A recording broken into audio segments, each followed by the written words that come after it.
If I said, I will sell you this bag for $1,000, what would you say? Probably not. Okay, that is how a poor person thinks. A rich person would ask, what's inside? Because what if I had $100,000 in cash in this bag? You just lost $99,000 because you simply didn't ask what's inside. Rich people, they worry about what they get, not what it costs. And when they understand what they get, they understand what they stand to lose. Poor people never ask what's inside. They never ask what it's worth. They just ask what it's cost. That's all they care about, and that's why life goes by and it costs them everything. Bitcoin was the first generation blockchain. Then Ethereum was the second generation blockchain. People have made a lot of money in Bitcoin and Ethereum. These two cryptocurrencies have experienced significant price increases in recent years, and some early investors have become very wealthy as a result. If you missed Bitcoin and Ethereum, now comes the third generation Sasio blockchain, more advanced. November 24, 2020 is the day developer Lee Jong-woo and Seoul Labs will introduce Sasio's technology to the world at the Seoul Convention Center, with over 1,000 blockchain experts and reporters from around the world attending. Lang yan siya. Ang importante dito, nagkaroon tayo ng basic knowledge about Sasol. Basically, yung atin pong presentation ngayon is just a presentation. No? Sabi ko nga po dun sa mga ini-invite natin na ang swerte po natin kasi first-hand information po tayo. No? Kasi ang dami na ho nating alam na mga coins, mga tokens, no, kami na-experience po natin yan, yung mga pump and dump, even yung mga shit coins na-experience po natin yan. So right now, ang sabi nga ni partner Edwin kanina, don't be left behind. Kasi napag-iwanan na tayo, hindi na natin kayang habulin si Bitcoin at saka si Ethereum. Ako po, first time kong narinig ang about sa blockchain o about sa crypto way back 2014. So at that time, ang price ng Bitcoin nasa 14,000 pesos na. Siguro at that time, kung naintindihan ko yung Bitcoin, dun sa pera na mayroon ako at that time, baka kaya ko bumili kahit 500 pwede. Noong mga panahon po na yon. Kaya lang, gusto ko na sanang bumili, pero yung nag-introduce sa akin, sinabi sa akin, punta lang daw ako ng 7-Eleven at pwede ako makabili doon. So punta ako 7-Eleven.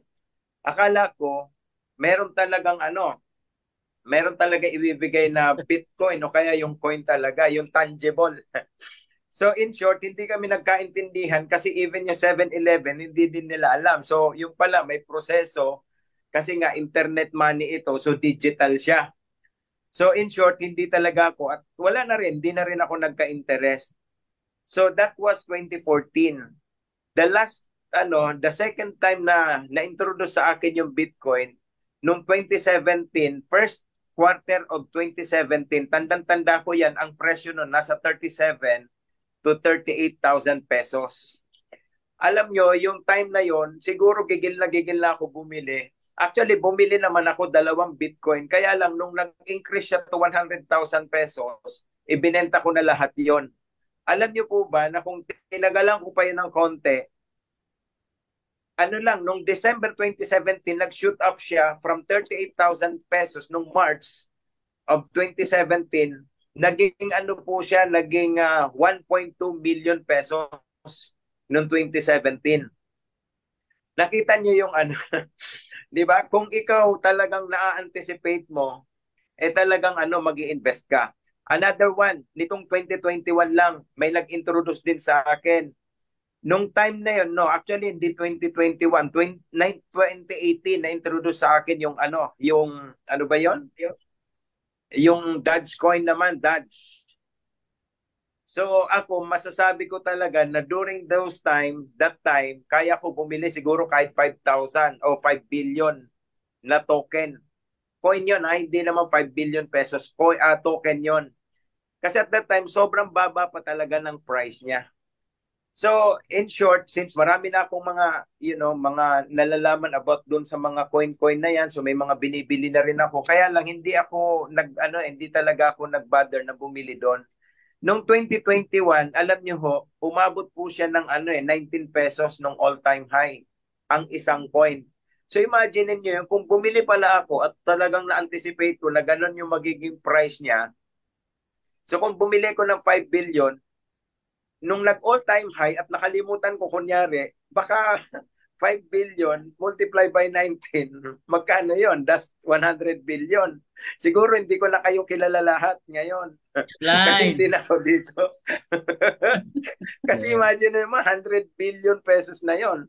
Pwede na tayo magkaroon ng project niyan sa government. Magpatayo ng tulay, tapos lalagyan mo ng toll gate na walang makakalabas kung hindi ka magbabayad. Yung mga ganon, project pa sa government. So, ang point ko is, right now, si Sasol, ganun din po si Ethereum, di ba? Si Ethereum, ayan, ipinakita na yan, nakakalungkot nga kasi noong 2020, ang presyo po niya nasa 8,000 pesos lang yan, 7 to 8,000 pesos. And then, same year, nag-shoot up po siya ng magkano ba yung pinaka all-time high ng Ethereum? Almost $7,000. Oh, $7,000. $7,000. So magkano yon? That's around po yun, mga 350,000. 350,000 pesos. So itong Sasol, wala hong pagkakaiba yan. Ngayon, it's about time na talagang mag-participate tayo at hindi ho tayo pwedeng magpahuli. Kasi mawala man po yung yung concept ng platform na ito, yung networking side, hindi po mawawala si Sasol dahil blockchain nga po siya and definitely gagamitin po ito, no? So, ang point ko lang po, right now, sabi ko nga, after that event nung November 24 sa Korea, na ang expectation nila, ang expected guest nila of attendees, 1,200, pero ang umattend nasa 1,300. And as far as I know, tama ba? Umattend yung si Vitalik, yung may-ari ng Ethereum. Tama ba yon? Yeah, invited pero hindi dumating. Okay, invited siya. Hindi nga lang siya dumating. Pero yung mga umattend doon, mga blockchain expert yon from different parts of the world.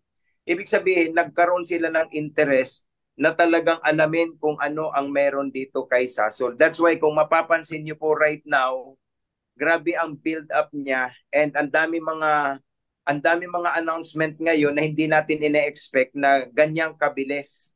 Kasi ang expectation namin, ang nasa mindset namin, nasa second quarter next year pa to third quarter next year na magkakaroon ng mga listing and listing and listing. Pero the way we see it, baka first quarter pa lang next year ay talagang listing na ito. And alam niyo po ba na ang rumors na initial price ng bawat isang coin is between 10, 15 to 20 US dollars. Pero siyempre, alam natin na po pwede pang mas tumaas yan. Pwedeng umabot ng $100 yan. We'll never know. Or baka maging 1,000 pa yan. Hindi natin alam. So guys, sabi ko nga po sa inyo, yung mga bago po dito about sa crypto, once upon a time kami, engot din po kami about crypto. Wala kaming alam about crypto. So iniisip namin ano bang mayroon dito kasi digital money, di ba? Ang grabe ang technology ngayon. Pag hindi tayo sumabay, mapag-iiwanan tayo definitely. Sabi nga ni Edwin kanina, bakit hindi natin pag-investan o mag-take chance tayo? What is 6,000? What is 100 US dollars? Anyways, ang dami na nating nawalang pera in the past. So why not taking the chance na malay mo yung $100 mo, pwedeng kumita yan ng millions in the future. So it's just like saving the money in the bank. Na kaya lang problem sa bank, kung wala namang tubo yan, hindi mag-i-increase yung value niyan. Kung hindi, baka yung 1 million mo pag sinave mo yan for 1 year, baka isang piling lang na saging ang mabibili sa interest noon. Dito sa Sasol, tingnan nyo lang po kung ilan ang pwedeng kitain. Actually, may value na po ngayon ang Sasol. Sa Korea, pwede na ho kayong magbentahan ng coins. Kaya lang peer-to-peer pa yon. Pero may value na yan. Pero nasa 0.1 na yata, 1.1 o 0.19 o dollars. To 6 pesos. That's 6 pesos to 10 pesos na po yan. No? Yan yung value niyan. So kami, meron na din po kami mga naka-hold. No? At ngayon siguro patibayan na ito ng dibdib. Patagalan ng holding nito. Kaya nga sabi, dito sa crypto is sell when you're happy. kasi ang dami ko na pong naibenta. No, magbigay lang po ako ng konting sharing. Sumasakit kasi ang dibdib ko pag naaalala ko eh. Kasi meron po akong binili na na yung Shiba. I don't know if you are familiar with Shiba. Talagang ano yan, that is considered as shitcoin na nagsisimula. So walang nag-aakala na talagang mag-i-increase siya up to 460 million times. So imagine mo kung nag-invest ka po ng $2,000, magiging 1 billion US dollars po yun nung time po na yon, nung nagkaroon ng all-time high. So ako naman po, nakabili ko 1.8 trillion na coins o tokens na ang problema ko nung kasi binili ko yun na 1,000 US dollars plus. Ang problema, after a few hours, bumaba hanggang $47. So akala ko shitcoin yun at saka pinabayaan ko na kasi sabi ko mawawala na ito eh. Pero nagulat ako nung bumalik, nung nagkaroon ng reversal. Umabot din siya ng 1,000 US dollars plus. Nung nakita ko $1,000 at bumalik na yung pera ko, inagapan ko na, ibinenta ko na kaagad. Hindi ko alam na yun palang pala yung start after na ma-promote ni Elon Musk. I don't know, i-search nyo lang kung sino si Elon Musk. Wala. Napakayaman po niyan at talagang pinakamayaman sa buong mundo. May-ari ng Tesla. Pero ang nagpayaman talaga sa kanya is crypto. Right? So, alam nyo po, itong nung i-promote niya yan, ang dami nagbilihan, mga Hollywood actresses, actors, tapos mga artista.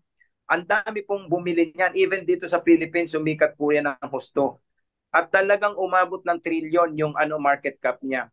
So, alam nyo po ba na kung hindi ko na ibenta yung 1.8 trillion ko, dapat ang value nun magiging 800 to 900 million pesos. So imaginein mo yan, puro na lang, kwento na lang ito kasi wala eh, hindi talaga So ngayon, more or less may idea na kung kami about crypto. Naibenta agad. Naibenta agad. Happy na eh. Agad. Happy ka naman. Diba?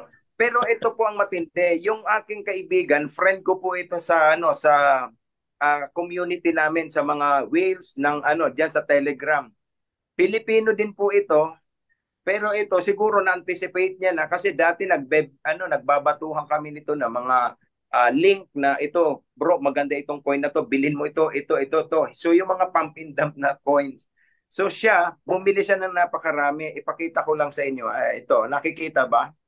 Yes. So tingnan niyo kung magkano yung amount niyan. That's 439 billion pesos and 197 million.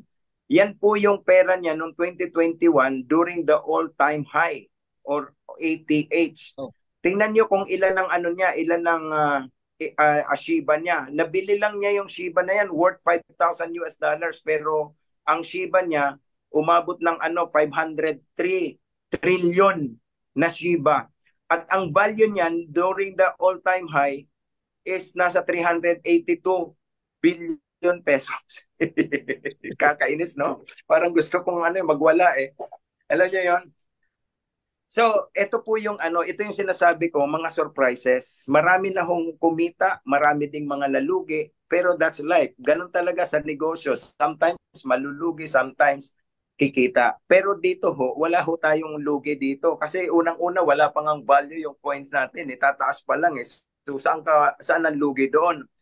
Nothing to lose but to gain po tayo. That's why I'm telling you right now to take advantage of the opportunity na first-hand info kayo dito sa atin sa presentation po natin ito. Again, sabi ko nga, do not be left behind. 1 year, 2 years from now. Pag hindi mo ginawa ito, tuloy lang naman ang buhay, walang mawawala. Walang problema, tuloy lang ang buhay. Pero alam nyo yung pagsisisi, yan ang pinakamasakit sa lahat, yung alam mo na, tapos hindi ka pa bumili, tapos ang gagawin mo na lang, puro pagsisisi, sayang. Maraming nagpapakamatay sa sobrang pagsisisi. So wag po tayo magsisi. If I may suggest to you, go for the wag niyo na hukuhanin yung $100, maliit yon. Mag-start po kayo sa $500. 1,000 hanggang 3,000. So far, 4 na packages lang naman po yung pagpipilian po natin. Bakit? Kasi pag sa $1,000 kasi, medyo maganda-ganda po yung medyo maganda-ganda po yung mamamine po natin dyan eh. Decentralization and distribution. Explosive increase in number of nodes. Bitcoin node count surpass Nodes means miners major blockchain node count 1. Around 17,000 Bitcoin node her/bitnodes. 2. Around 7,000 Ethereum node, https://ethanken.jo mode tracker 3. Around 24,500 Sasul node, https://explorersasol.com/?IC Statia detail.